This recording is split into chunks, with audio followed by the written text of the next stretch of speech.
for waiting for us. Yeah, I I'll got quickly it. review the agenda. We do have a couple of corrections.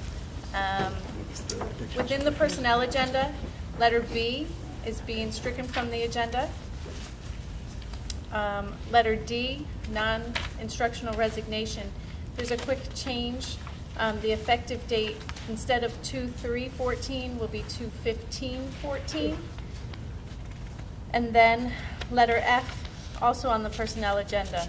We will be removing the parent communication coordinator to be on a later agenda. Okay, we'll have our previous minutes, our student and school presentations, parent groups. We'll have open to the public, 3 minutes per speaker for no longer than 60 minutes. Doesn't look like that'd be an issue. Superintendent's report, our correspondence and board comments. We'll follow that with the personnel agenda, the consent agenda. We will then go to executive session, after which we'll adjourn the meeting. May I have a motion for previous minutes? Motion to approve the minutes of the previous special meeting held on Thursday, January 23rd, 2014. Second. Comments or questions? All those in favor? Aye. Opposed? Motion carried. May I have a motion for the second set of minutes? Motion to approve the minutes of the previous regular meeting held on Monday, January 27th, 2014. Second. Comments or questions? All those in favor? Aye. Opposed? Motion carried. Do we have any student or school presentations tonight?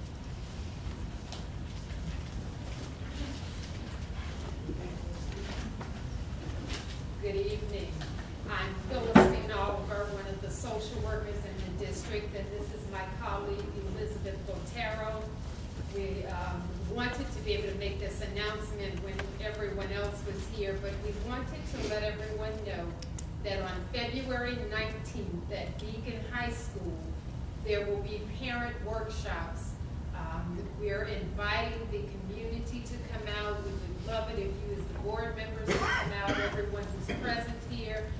The theme of one of the workshops will be Less in Bullying Now.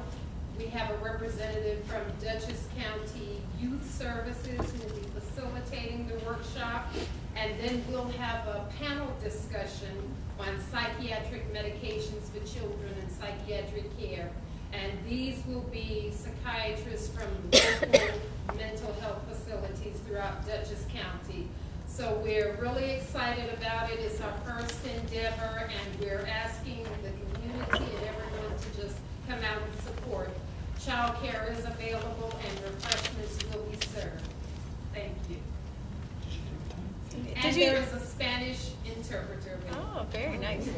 You did say on the 19th, you didn't say what Yes. time. We're going to begin at 6 o'clock. And we're planning to end between 7:30 till 7:45. Great. We really want to be respectful of the fact that people work all day and they have young children. So thank you. Thank you.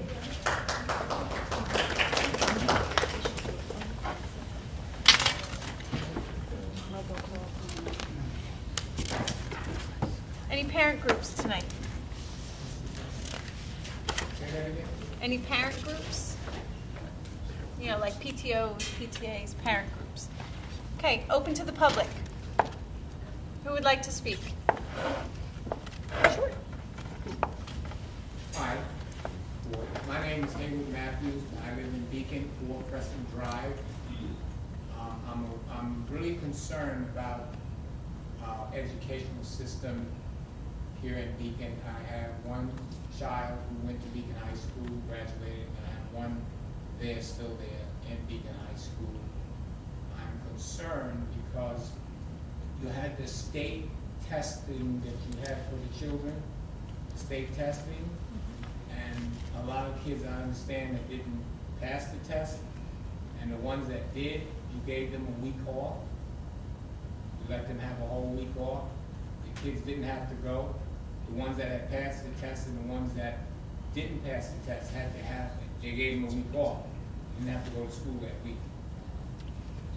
Speaking of Regents Week. You're speaking of the week that just passed in January? Yes. Yes, it's Regents Week. It's, right, Regents Week, Well, you're not in regular session during the time of the Right. Regents exams. I was very concerned about that because my concern is that if our kids are I know my child, you know, was having some problems with some other subject, which they did pass that test, that state test.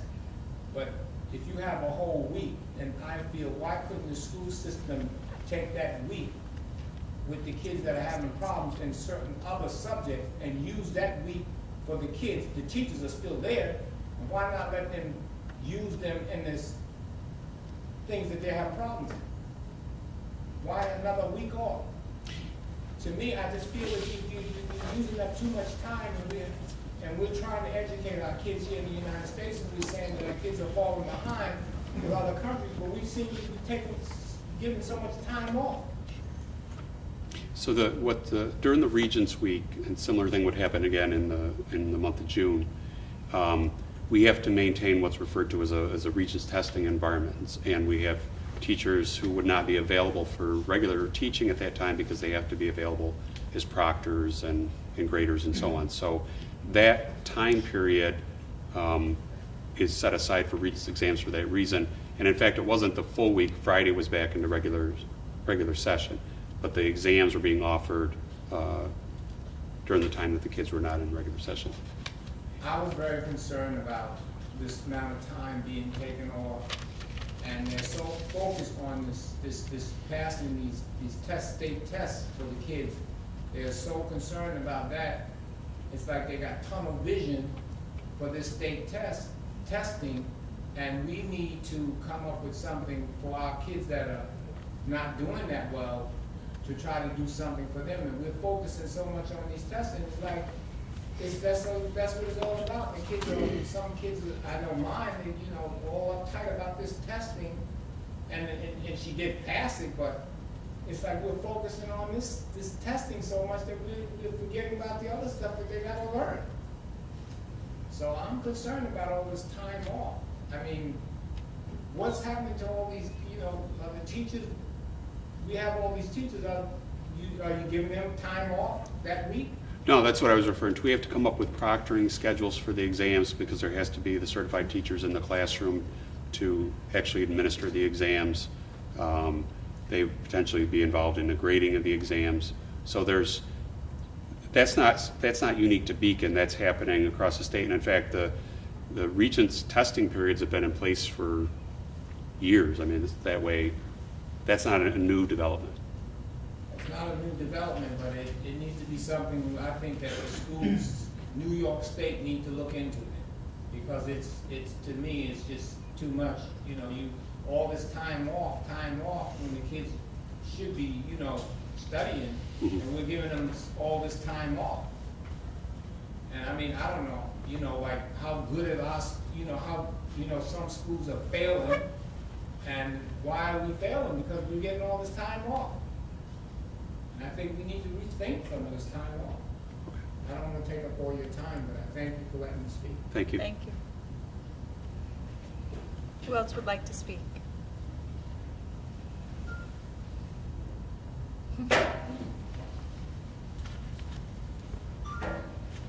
Priscilla Kelly, 29 Tompkins Avenue, I'm here from Beacon. My husband and I run the New Covenant Learning Center. I want to thank Brian Tim for the modules that we received. We're done with them. The curriculum that we have at New Covenant is pretty much aligned with the Common Core. And I'm so excited because our kids are knocking it out. We're going through the book list very fast. I had asked about the ELA reading books that were available, but I haven't heard back from anyone. I have a question for Anne Marie. Dr. Stevenson, were you able to get his payment out to him? Yes. All right. I just want to thank you again for getting the modules out to us, and like I said, we're eager about catching up, because our curriculum, like I said, is very close, but the wording is different. They call it bonds, and we call it relationships of numbers. So it's close knitted, so we're running through the books very quickly. Thank you. Thank you. Thank you. Would anyone else like to speak?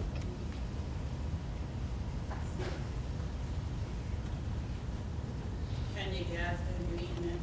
I just wanted to say that the meeting that we had the other evening with the PTA and the PTOs and the PTSOs was fantastic. There were 41 people in attendance, and the room was really filled with a lot of information. I got to see principals of schools that, fortunately for myself, my kids are too old to actually attend, so I didn't have that chance. But the amount of enthusiasm that was in the room was just great to actually be a part of. I applaud Kim and her efforts. I think that there is not enough hours in the day, and she still finds time to make sure that this is something she puts to the forefront. I think all of the PTSOs and the PTAs that were represented there pretty much said the same thing, that they support the teachers in their schools, that they're there for the teachers, and that is phenomenal, because if you take all of that information and you package it, you're going to have an amazing school district. I think right now with them operating separate of themselves is kind of not doing them the just deserves that they really should get. And so I'm excited to be a part of this. Our next meeting is March 3rd at 6:30 at Beacon High School in the community resource room. And we look forward again. We invite you guys to come out. Those that did come out, we used Emory in every way we could. We learned about the OC's cursor, so I'm excited to know that the Calico Ball will go on, and I actually said that I will be willing to pick up whatever they teach you so that it will go on for the future, because everyone in that room agreed that it is very crucial to this community and its growth. So I thank you again for all your support in that area. Thank you. Thank you. Anyone else? Superintendent's report. So I do want to take this opportunity to thank Mr. Zhang for his presentation earlier. I usually like to point out to the community, because they may not be aware, but part of the obligation the board has to go out and tour the facility. So this evening we started off prior to the regular meeting with the tour of the building here, and then, as you know, the remarks from Mr. Zhang. The other thing that I want to call to your attention, we had scheduled the dropout forum, which we're still hoping to have a lot of involvement from the community, a lot of people coming out for that. That was scheduled last Wednesday when, as you know, we had the big storm. So tentatively, I think Dr. Sieverding is looking at the 25th of February. He'll be putting a notice out, but if you could once again do whatever you can do, anybody that's out in the crowd here, to make sure that we have really good attendance that evening, I would appreciate your help. And then finally, we had said at the last meeting that we would provide some additional details or information relative to the budget. So Ms. Corderoni, can you Sure. explain? I just want to give you a few highlights of where we are with the budget process. As you saw tonight, Mr. Romanino presented the athletic budget. We have posted our budget calendar on the website, so in our next meeting we will hear from 2 additional departments, from technology and operations and maintenance. The budget process is ongoing. The superintendent and I have met with the high school and the middle school administration to talk about staffing. We are planning on meeting with the elementary principals to talk about their staffing as well. The directors are each going to come forward and discuss their department staffing and their department needs. So after operations and maintenance and technology would be transportation, and then special education, and then we'll end with an overall budget process. So more information if you want to attend just some of those, but they will all be done at the workshop at the board meeting. Preliminarily, we mentioned at the last meeting that we received the governor's run of the state aid, and historically the governor's run is less than the legislative run, so that's a good thing for us. But for right now, that's the best estimate that we have, so we have been working with that estimate overall. We started doing a preliminary calculation of the tax cap, and as we go further and closer, I will present it in all its gory detail to where we are. But I'm hoping Beacon's calculation is estimated to be an additional increase of about 2.09%, which is not a lot when you talk about things going up over from last year to this year. So trying to compare the rollover budget that we've calculated and what we know right now for state aid, we have an estimate that we have a budget shortfall at the moment of $1.4 million. So that sounds high, and it sounds, it just basically tells us that we have some work to do. We have to look over the programs and things that we offer. We are hopeful that we will receive more state aid in the legislative run. We have in the past several years. And we're also hoping, to kind of work through the numbers. We build our budget based on estimates. We just finally got the teachers' retirement percentage increase. We're waiting for employees' retirement. We have to make some assumptions, so as we work towards April, when the board adopts the budget, we will work on tightening the numbers up when we get more information. I think I'm going to expand on that for a second. When we're putting a budget together, especially starting over the last several months and then approaching the actual adoption of the budget, because we don't always have all the numbers 100% nailed down. So, for example, she was just talking about the TRS or the ERS numbers. Those are retirement system numbers. We have to build in estimates. And when you're developing a budget, you always have to build in really conservative estimates because you don't want to put a number in and then find out that it was way off and we have to make the money up at the end. So as we get closer to the actual adoption of the budget and we're able to plug in real numbers in place of those estimates, it typically tends to improve the overall number a little bit.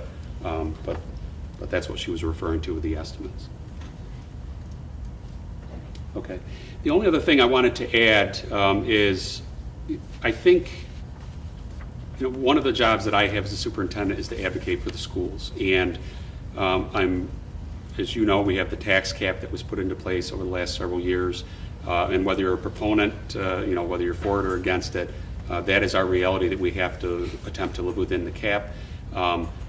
The flip side, though, is that the way that the state government has aided schools has really not kept pace with our total costs.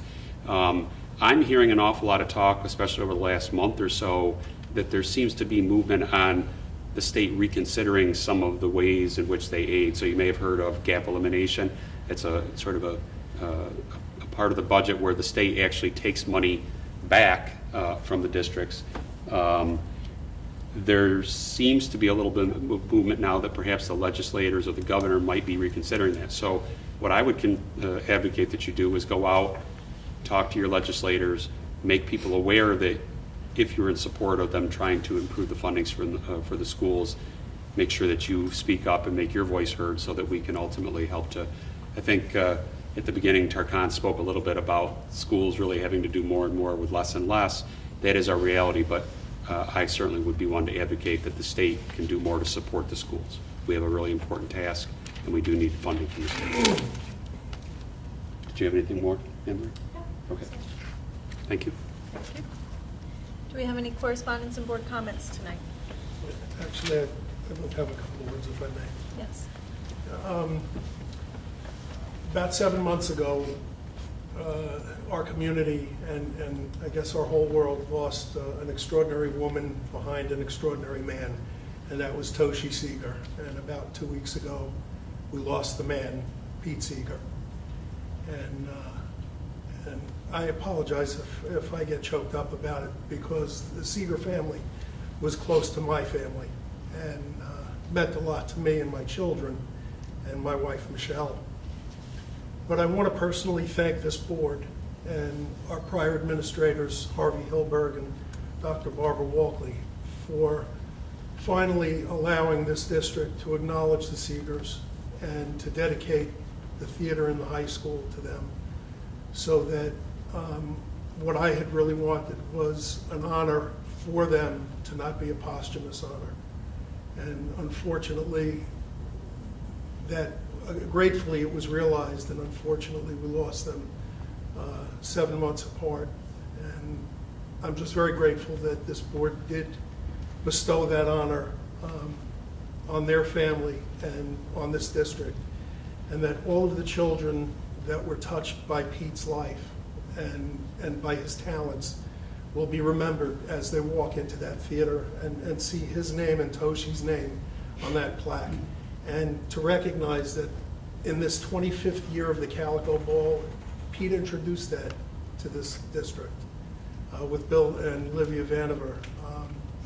It was Pete's doing. That's why the Calico Bowl was here.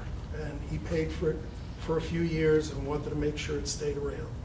So I just want to say thank you to everybody on the board that had something to do with that.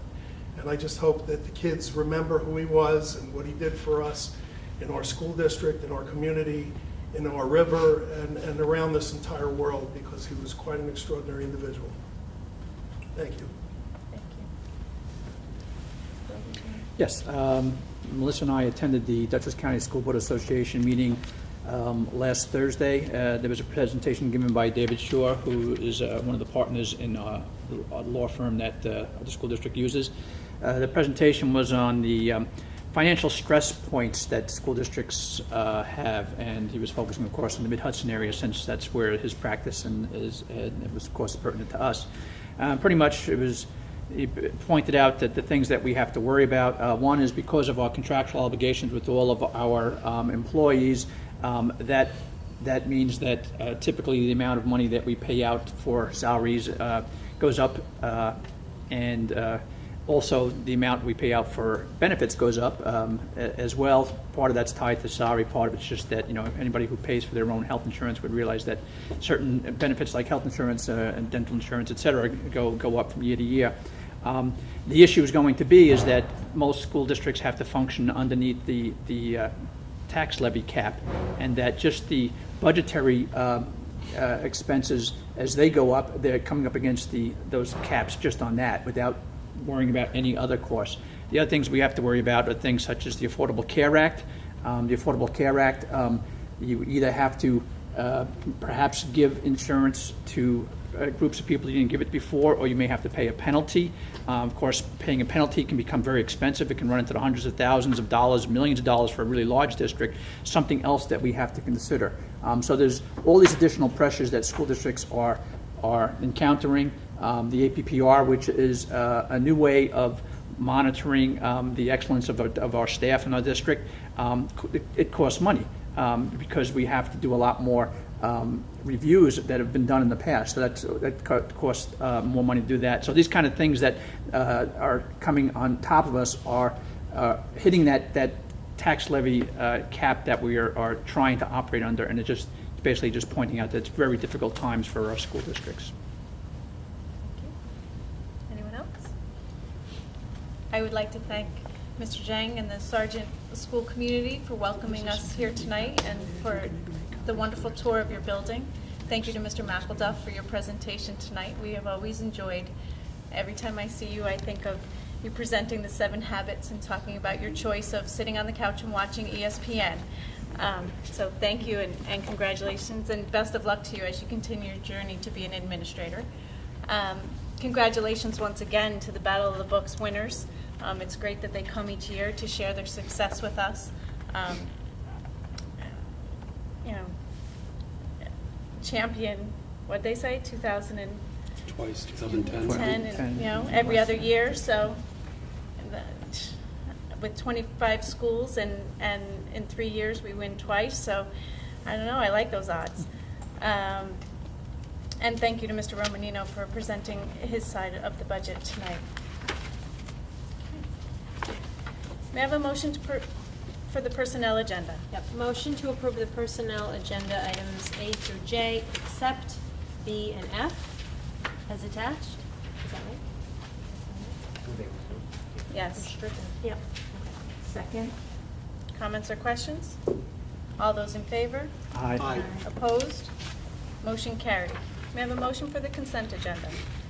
Motion to approve consent agenda items 12.02 through 12.06. Second. Comments or questions? All those in favor? Aye. Opposed? Motion carried. May I have a motion for executive session? Motion to adjourn to executive session to review the employment history of a particular individual. The board is not expected to take action after executive session. Second? Comments or questions? All those in favor? Aye. Opposed? Motion carried. Thank you all for coming out.